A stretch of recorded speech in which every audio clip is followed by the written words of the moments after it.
to have you watching CNN 10 again. I'm Carl Azus with an objective look at events happening worldwide. We're bringing you up to speed right now on the U.S. Senate's impeachment trial of former President Donald Trump. First, it's over. On Saturday, the former leader was found not guilty of the charge of incitement of insurrection. The House of Representatives brought that charge after a riot occurred at the U.S. Capitol on January 6th. Then President Trump had spoken to supporters at a massive rally earlier that day. His accusers said his words encouraged some of the people there to violently protest at the Capitol building afterward. His defenders said he only encouraged a peaceful protest and wasn't responsible for the riot. After the House impeaches or formally charges a president with a crime, the Senate decides whether to convict or acquit the leader. That chamber's proceedings wrapped up quickly late last week ahead of the Valentine's and President's Day holidays. 57 senators voted to find former President Trump guilty of the House charge. That included all 50 of the Senate's Democrats plus 7 Republicans. 43 senators, all Republicans, voted to find former President Trump not guilty. For a leader to be convicted, the Constitution says that 2/3 of the Senate, or 67 members, must find the president guilty. The final count was 10 votes short of that, so former President Trump was acquitted. One of the Republican senators who voted against him said that former President Trump was responsible for inciting the violence at the Capitol, and that the charge rose to the level of, quote, high crimes and misdemeanors. That's the phrase the Constitution uses as a reason to impeach a president. Former President Trump's attorney says his client was vindicated and that, quote, the political witch hunt that the Democrats had thrown at him was defeated. President Trump is the first American leader to be impeached twice by the House and acquitted twice by the Senate. He and the Trump Organization are still the subjects of various legal investigations outside the federal government. As one American political storm comes to an end, an American winter storm is icily raking its way across the country. Here's CNN 10 contributor Tyler Malden. We have this Arctic air plunging down across the plains, and if it's not below freezing, below zero where you live, it certainly feels like it's below zero. We have wind chill warnings in effect from Canada all the way to Texas. For the first time in history, Houston, Texas is under a wind chill warning. Temperatures are about 50 degrees below average for your Monday. That's going to last right on into Tuesday. And are we going to see records broken? Yes, absolutely. Over the next 48 hours, we have the potential of seeing 250 cold record temperatures, or cold temperature records rather. We also have the snow too, and the ice as well. You can see that here. In fact, down in southeast Texas, we're dealing with not just thunder snow, but thunder ice in Houston, Texas. And this is going to be moving to the northeast, and that is the reason why we have winter storm warnings from the southern plains all the way to New England. As this low pressure system ejects to the northeast, it's going to bring heavy snow. It's going to bring that cold air with it, and it's also going to bring the threat for ice. And it's really the ice that is going to be problematic for us over the next few days. Some hopeful news concerning coronavirus in America. The number of new daily cases continues to decrease.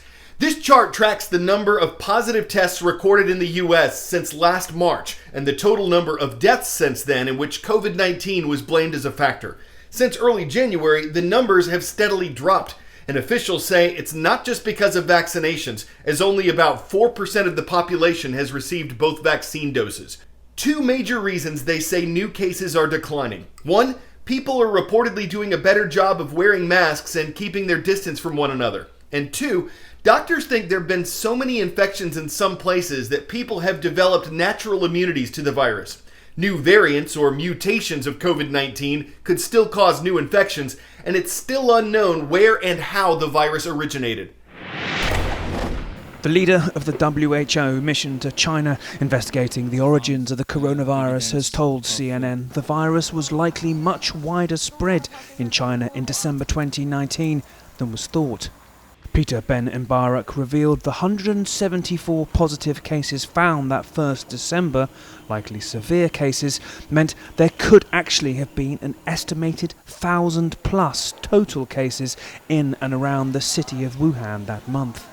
The virus was circulating widely in Wuhan in December, which I think is a new finding.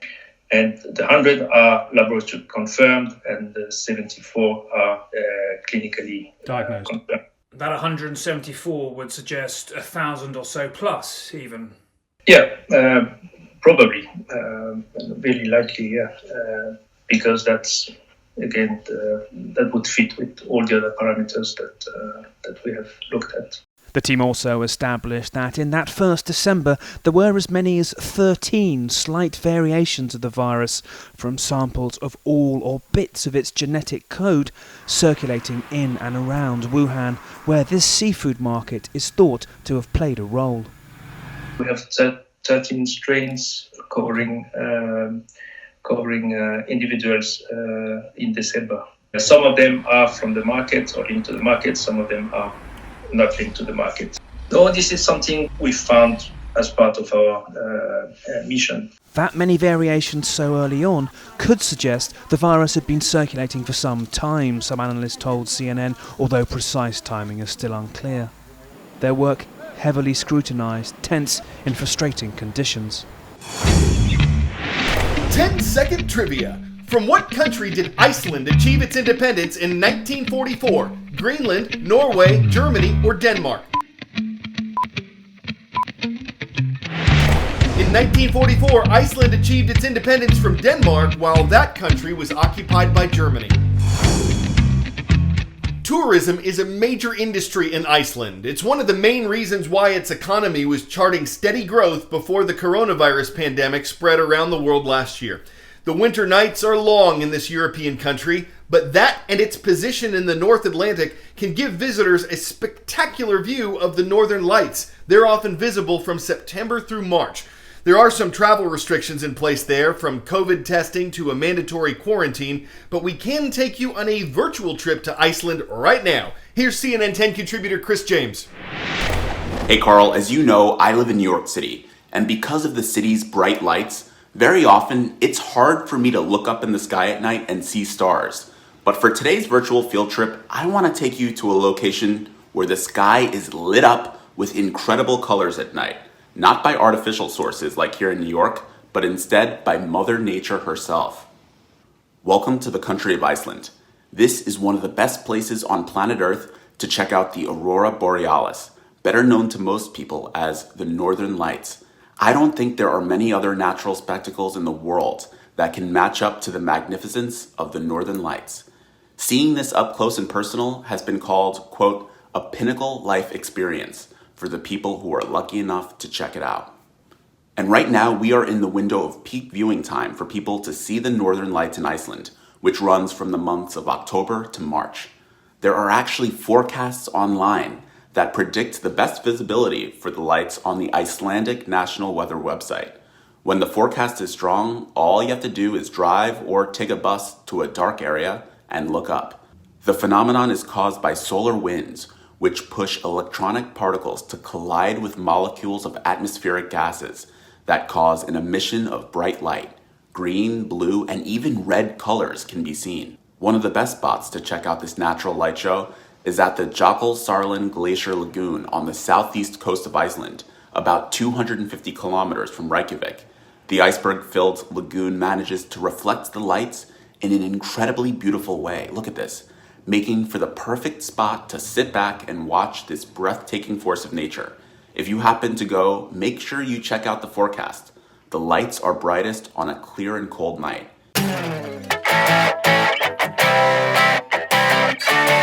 For 10 out of 10, is it possible to spend $5 million caring for a dog? One woman is about to find out. This is Lulu. She's an 8-year-old border collie whose owner recently died. He left a family friend in charge of the dog, and his will set aside a sum of $5 million to help care for Lulu. The animal's new caretaker says she doesn't really know what to make of all this, but that she's willing to try to spend the money for Lulu. Well, the money has gone to the dog, and we don't know what Lulu's going to do when she gets her paws on all that. Maybe her dreams border on collaring her own sheep to herd. Maybe she's ready to trade the rough life to embark on something new. One thing you can make no bones about, that inheritance has just made Lulu a slumdog millionaire. Stadium High School, we see you watching in Tacoma, Washington, and we thank you for subscribing to our YouTube channel. That's one of at least 10 things we love about you. I'm Carl Azus for CNN.